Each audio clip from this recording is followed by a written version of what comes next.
The rain was coming down in sheets that day, blurring the already gray afternoon. I remember clutching my worn umbrella, the wind threatening to rip it from my grasp as I walked towards Luxury Motors. It was a big, shiny place, all glass and chrome, the kind of dealership that made you feel small just looking at it. But I needed a new car.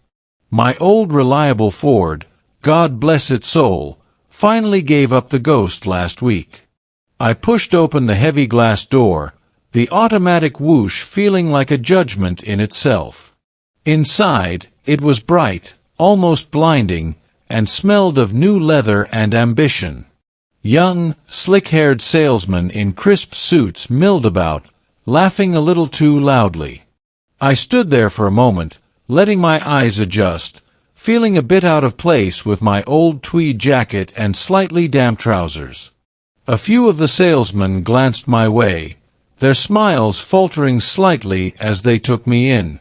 They quickly looked away, resuming their conversations. I tried to catch someone's eye, even gave a small polite nod to a young man who was polishing a gleaming black sedan. He just kept polishing, as if I were invisible. Finally, after what felt like an eternity, a woman with a tight bun and an even tighter smile approached. "Can I help you?" she asked, her voice a little too sharp. She didn't sound like she wanted to help, more like she wanted to shoo me away. "Yes, I'm interested in looking at a car," I said, trying to keep my voice steady. "Something reliable, perhaps a sedan. My budget is—" I started to explain, but she cut me off. "Do you have an appointment?" she asked, looking past me, as if expecting someone more important to walk in. "No, I just walked in," I replied. She sighed, a dramatic, put-upon sound. "Well, all our sales associates are very busy. Perhaps you could come back another time." Her gaze lingered on my old shoes, and I felt a blush creep up my neck. "I have cash," I said, a little louder than I intended. "I'm looking to buy today." That got her attention, though not in the way I'd hoped. She finally gestured to a young man who was leaning against a desk, scrolling on his phone. "Mark, could you assist this gentleman?" Her tone made it sound like she was asking him to clean the toilets. Mark sauntered over, a lazy smile on his face. He didn't offer a handshake, just a dismissive flick of his wrist. "What can I do for you, old-timer?" he drawled, looking at me like I was a bother. I tried to explain what I was looking for, but he kept interrupting, pushing me towards the cheapest, most basic models, talking over me when I tried to ask about features. He made jokes about my age, about needing a car that was easy to get into and didn't have too many buttons. He barely made eye contact, preferring to look at his reflection in the car windows. It was humiliating. I remember my face burning, my hands clenching at my sides. I had worked hard my whole life. I had saved. I had earned the right to be treated with respect, no matter my age or how I was dressed. But Mark, and frankly, everyone else in that dealership, saw only an old man who wasn't worth their time. After about 20 minutes of this condescending treatment, I'd had enough. My voice, usually soft, was firm as I said, "Thank you for your time, Mark. I think I'll take my business elsewhere." He just shrugged, already turning away. "Suit yourself, Pops." I walked out of Luxury Motors that day feeling a sting I hadn't felt in a long time. It wasn't just the car. It was the way they made me feel worthless. Like my years, my experience, my very presence, was an inconvenience. The rain felt colder, the city darker. But beneath the sting, a quiet fire began to burn. I went home, and I started making calls. I called my lawyer, my financial advisor, and a few old friends who still had connections in the business world. I spent days poring over documents, asking questions, making sure every detail was perfect. The fire inside me grew with each step. A few months later, I walked back into Luxury Motors. The sun was shining this time, a crisp autumn day.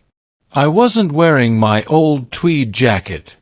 I was in a well-tailored suit, a confident stride in my step. I remember the same tight-bunned woman at the reception desk, her eyes widening just a fraction as she saw me. She didn't recognize me, not really, but there was something in my demeanor that made her pause. "Good morning," I said, my voice calm and clear.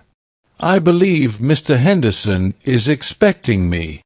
She stammered a bit, finding his name on her computer. "Yes, right this way, sir." Mr. Henderson, the general manager, was a portly man with a perpetually worried expression. He met me in his office, his smile forced. He didn't recognize me either. We talked for a while, about numbers, about projections, about the future of the dealership. He spoke with a strained politeness, not quite understanding why I was there, but sensing it was important. Then I dropped the bomb.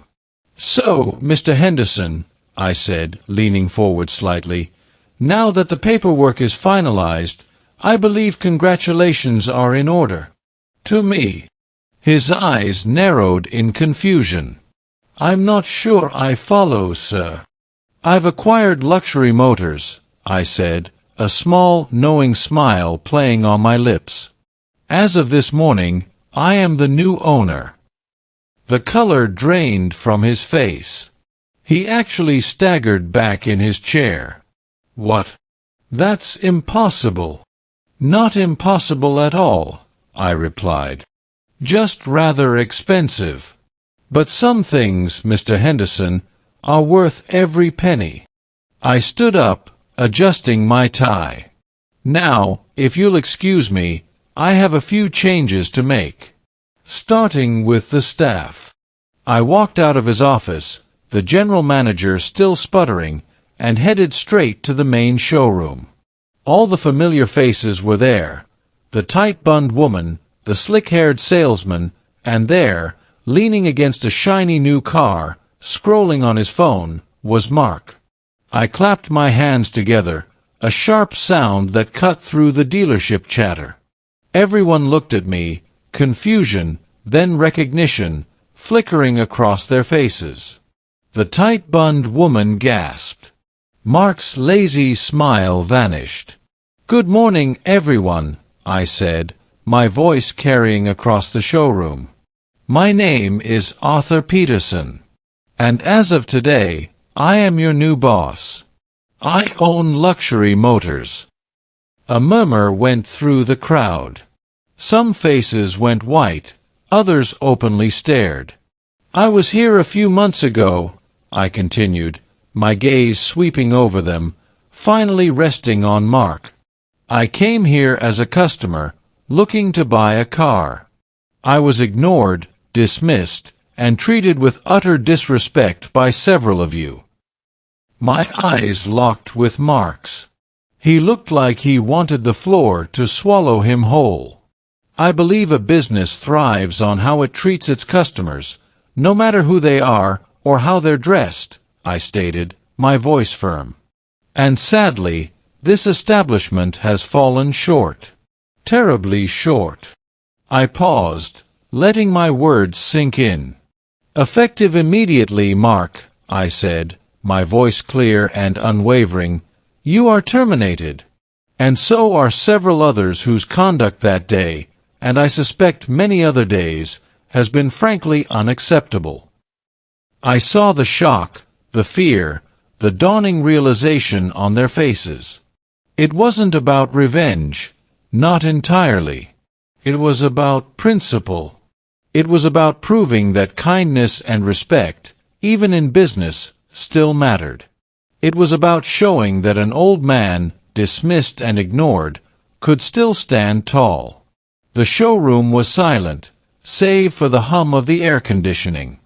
I looked at the remaining staff, the ones who had shown at least a shred of decency, or perhaps just hadn't been actively rude. "For those of you who remain," I said, a softer tone entering my voice, "we have a new direction, a new standard. From now on, every single person who walks through that door," I gestured to the entrance, "will be treated with the utmost respect. Every customer is valuable." "Understood." There were hesitant nods, then more confident ones. I saw a few of the younger salesmen look at me with a new understanding, a new respect. As I walked through the dealership later that day, now with the keys to the place in my pocket, I felt a sense of peace. The rain had stopped. The sun was truly shining. And I knew, deep in my heart, that this was just the beginning.